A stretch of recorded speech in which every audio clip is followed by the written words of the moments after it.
So hello and welcome.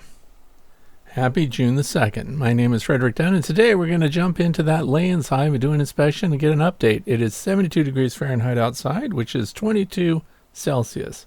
Almost no wind, even though they're threatening us with rain.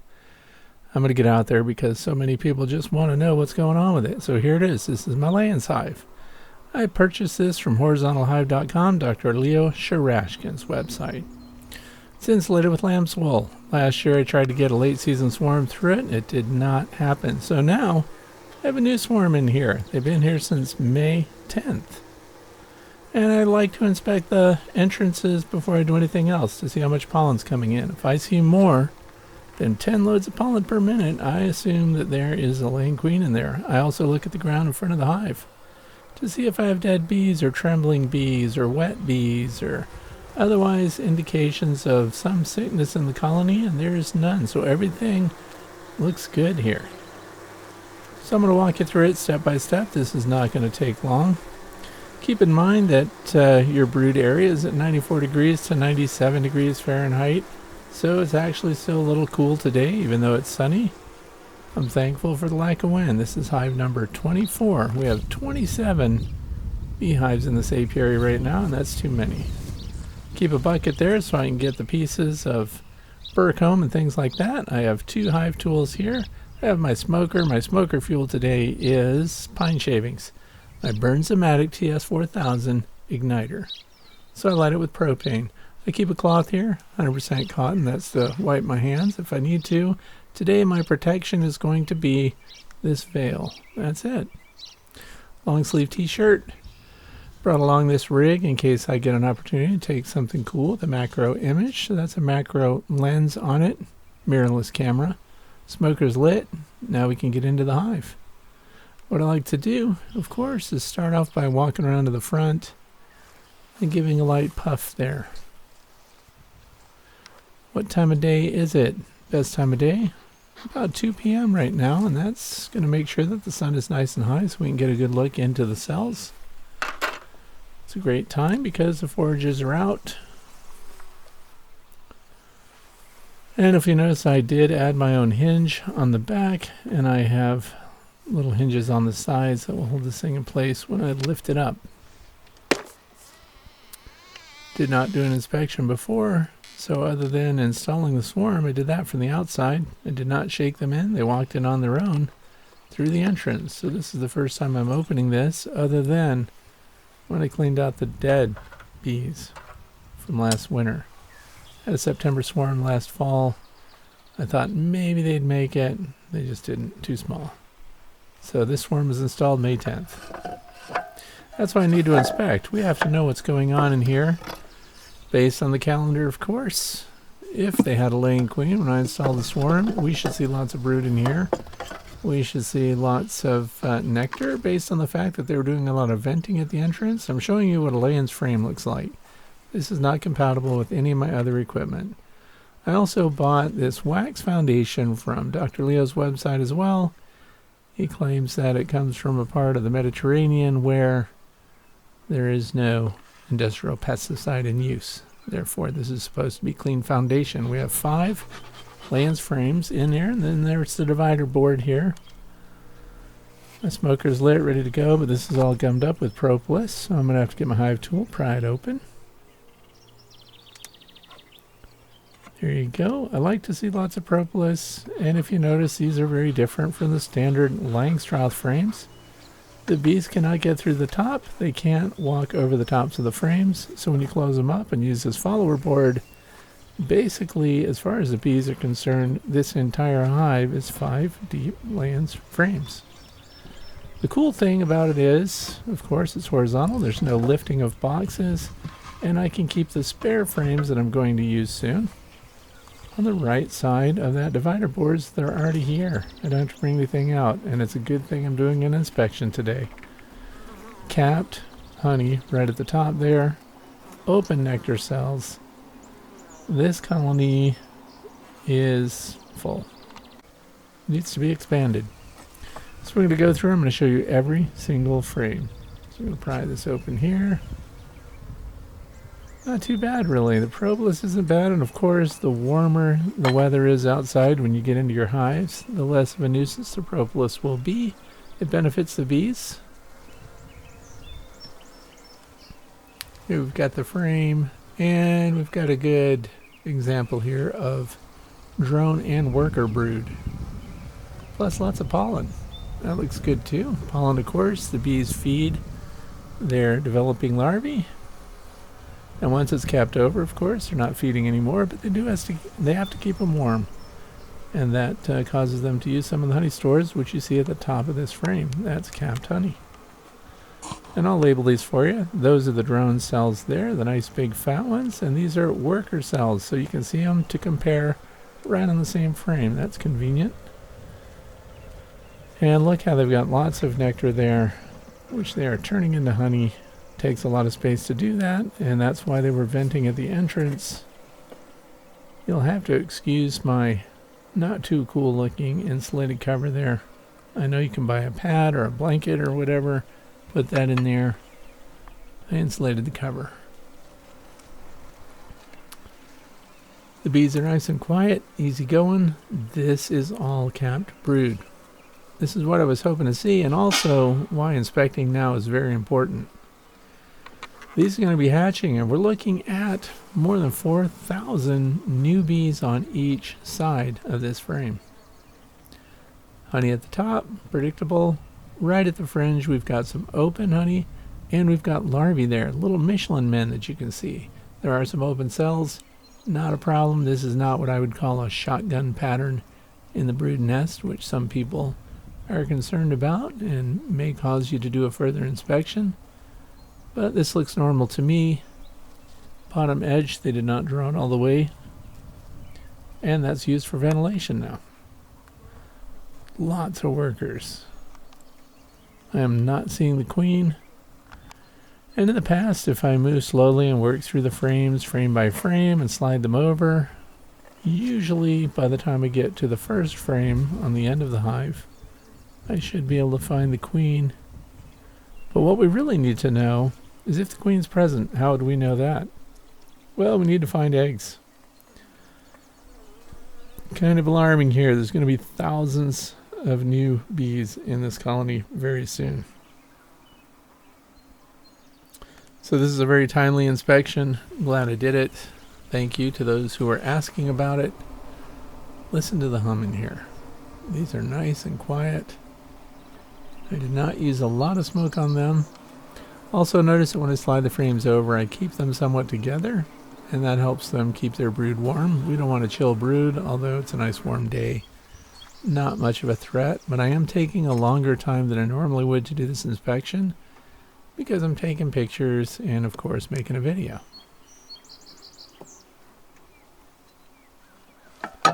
Always pull them over and slide them apart before lifting. That will save you from potentially rolling your queen or disturbing the bees between the frames there too much. Also, I'm going to tilt that here and let those bees get out from underneath. Lots of brood. Again, very good looking colony. I don't see any evidence of brood issues. We did do an oxalic acid vaporization treatment 9 days after installing the swarm to make sure to take care of any Varroa destructor mites that they might have had with them. If you're treatment free, you would not have done that. And everybody looks good. Nobody seems stressed at all here. Lots of brood. That's what we're looking at. Empty cells at the bottom, and the larger cells along the fringe, that's normal because those are drone cells. Drones are male bees. They don't do too much, and the drone population in this colony is very small. So I'm happy about that too. We don't need a bunch of freeloaders around here.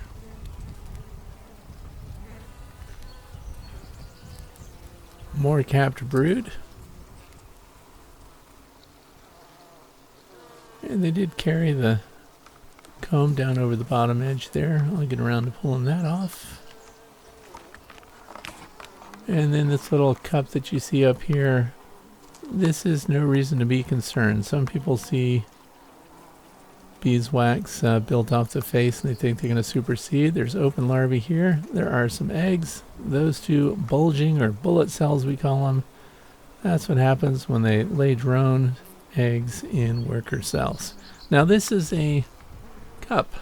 What's the difference between a queen cell and a queen cup? Well, queen cup has no egg in it. Who's going to pull it off? It doesn't mean anything when they build that. It doesn't mean they're getting ready to swarm or take off. I think they're content. I think they're glad to be here. And there are not many queen cells or anything like that around. So look at this. There are eggs in here, but they've used up all their available space. There's stored pollen. There is, of course, capped larvae, a capped pupa.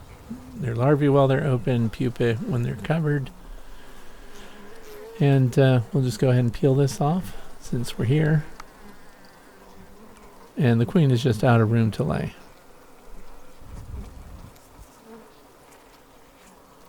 Lots of open larvae there. You can also learn a lot about how well nourished the colony is. When we look at open larvae in the cells, we hope to see them swimming in a soup of royal jelly for the first several days, and then just copious amounts of food that the bees, the nurse bees, continue to provision them with. So when you look in your little Michelin men there, even though they're workers, I know they're female, they should be swimming and glistening and shiny. They should not appear dried out. If they appear dried out, you've got issues with food supply. So these are doing really well. I like everything that I'm seeing so far. This is the most unique beehive I have. I cannot just pull frames from other beehives and bring in new eggs and larvae and things like that to fortify it. So I really need these to do well on their own, and they are. Very happy with this colony overall. Nice deep frames. Remember, a Langstroth deep frame full of honey capped weighs about 7 pounds, give or take. These are much heavier than that when they're full of honey. And also you can't just put this in an extractor because it won't fit. So, you have to get custom everything. If you're going to extract honey from this, and it looks to me, since here we are, first week of June, the colony is getting large. I think we're going to have lots of honey in this hive here. Setting up the camera. It's a mirrorless camera. Going to take a couple shots here. Bear with me. I'll share a couple with you after it's over with. Lots of capped brood. There is a good mix of bee bread, which is the pollen. Lots of different colors too. Lots of diversity, so that's good too. I don't see any problems with the bees. I'm not seeing issues with their behavior. We don't see a bunch of trembling or K-wing or other issues. Sometimes you'll see K-wing on your bees when it's a colony that has no queen, by the way. It's a sign of distress in general. But it also could indicate disease if it were present. And look at this, more capped pupa. This is all brood, ready to hatch. Now if I put this off until next week, let's say, and these were all hatched out and the queen was laying her eggs again in those cells, we'd have a population explosion and only 5 deep Layens frames for them to occupy. So we need to expand this colony. Otherwise, what happens when they get superpopulated like that? And then what blooms next? We're going to have clover coming up soon. We would have a population explosion and they would swarm. And that's not what I want from this colony, because I want to build this colony all through the summer and watch it go through winter in top form. So I'm just taking some still photos here with a mirrorless camera. That's why you don't hear the shutter going and all you see are the flashes, the strobe here. Give you a couple samples of what that looks like for those who are interested. Here's the first shot, and it really exposes how well fed the larvae are. Also, it demonstrates that there are eggs present. Good sign. I don't need to find the queen. If there are eggs present, she's been laying within the last 3 days, and if you look to the top left there, the egg was standing on end, which also indicates that she just recently laid it. So the queen's in here scooting around hiding from me. If you saw the queen at any point during this inspection, please put that down in the comment section so I can revisit that spot in the video, because I missed her. I'm actually really good at seeing queens these days. My marking pen is always with me. If I find a queen, I'm going to mark her with yellow for this year. But look at, you can see the eggs, you can see the larvae, all stages of development, right between the capped brood and the pollen and stored nectar. So they're basically raising babies right in the pantry, as it should be. Look at the eggs there. Lots of larvae again. Eggs are tiny. There's another. Yep, just all stages. Everything looks healthy. They look extremely well fed. I don't have any problems. This colony was not fed at all.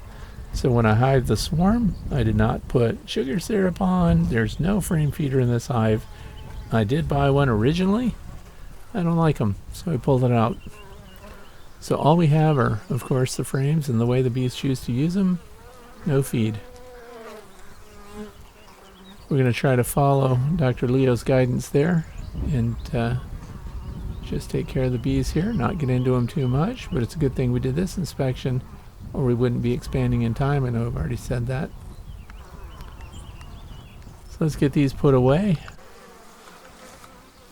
so they can stay warm and we can get the extra frames in here. If you notice too, I made notes on the backs, top bars of the frames. And that's to make sure that I know which direction they were when I pulled them out so I can put them back the exact same way. And I have a jig that holds frames for me to do photography and macro video and things like that. And of course, wouldn't you know it, these frames don't fit my rack system for that. So that's something else I probably should make, but it would be just for this one hive. I gotta smoke them a little bit to get them away from the top bars because they're gonna push right against each other, and I don't want to hear the crackle of death. I don't want to crunch bees after they've been so good during the whole inspection here. Let's get them down. They don't like smoke. Don't blame them. What's the smoke do anyway? Well, it gets them to consume their own honey and nectar resources, and they seek deep shelter as if there were a fire. Forest fire, of course, instinctively they would want to avoid. Some people think they're making preparations to fly out when the forest fire comes. They can't do that. The queen's too heavy to do that. So what they really do is they take as much of their nectar on board when they're heavily smoked, and they seek deep shelter and surround the queen and try to defend her as what would be a forest fire hopefully passes them by. So if it were in the 80s today, I would have used my sugar syrup 1:1 with 2 teaspoons of Honeybee Healthy in it instead of smoke. And you'll find the bees to be very passive when you do that. And they learn to recognize the smell. So, like if you had Honeybee Healthy in your sugar syrup and you've spritzed them in the past, then they automatically rush up to the top and stick their tongues out when they smell it again because they know that it's associated with sugar syrup, which is a reward system, and you can do inspections that way. And when you do, if you use sugar syrup with Honeybee Healthy, I know some people have been saying they just use the sugar syrup. The Honeybee Healthy is kind of important too, and it extends the life of your sugar syrup. Don't spray the outside edges of your boxes because we don't want a bunch of bees out there drinking and accessing sugar syrup when you go to close everything up. So it makes it much easier. Spritz it near the middle of the frames. Now the divider board's in place. We've expanded. We've added these frames that already have foundation on them, so it'll be easy for the bees to pull out. I'll be inspecting this hive again within the next 2 weeks. At the end of the 2-week period, I'm also going to do a mite count just for kicks. We're going to use the sugar shake method. People have asked to see how that goes. But given that we had an opportunity to treat this colony broodless, current stats are about 96% efficacy on phoretic mites. So now we just close things up here.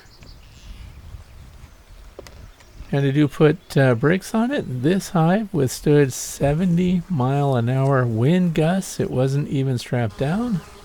and it did not blow off its stand. It did skew a little bit, but I was very impressed by the ability of this hive to handle that storm. So here we are back at the entrance. No harm, no foul. The bees are just coming and going the way they were before. Lots of nectar and pollen coming through the front entrance. There's a single entrance, no venting, and that's how I'm going to keep it. We're going to see how it goes. Another thing is, I did capture another swarm that I used recently in a video. This is a swarm that I had the QMP, the synthetic queen mandibular pheromone. Got a very large swarm there on a tree branch, and this is installed in one of my observation hives in the Way to Bee Academy building. So we're getting that thing in shape.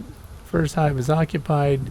These are guard bees on the landing board here, and making sure that the only bees that come in are those that are permitted to be here. And that observation hive already has too many bees in it. Of course, they're just drawing out the comb. All the foundation was new, heavy waxed, and they're making progress there. So in upcoming videos, we're going to visit that. I have 2 more observation hives coming for that building. So when you sit inside there and you're reading about bees or learning about bees, you're going to be hearing the hum of all the different observation hives in that building. And it's where I will teach about beekeeping, as well as do my own observations and research. So I thank you for watching this today. I hope those of you who've been waiting for an update on the Layens Hive, I hope you're satisfied with what I shared. And I hope that your weekend, tomorrow's Friday, I hope things are looking good for you and that you're on top of all that's going on with your own bees. This is a time of expansion, so get in there and add frames where you need them, or supers on top for the Langstroth hives. They don't need to be swarming. Thanks for being here with me today.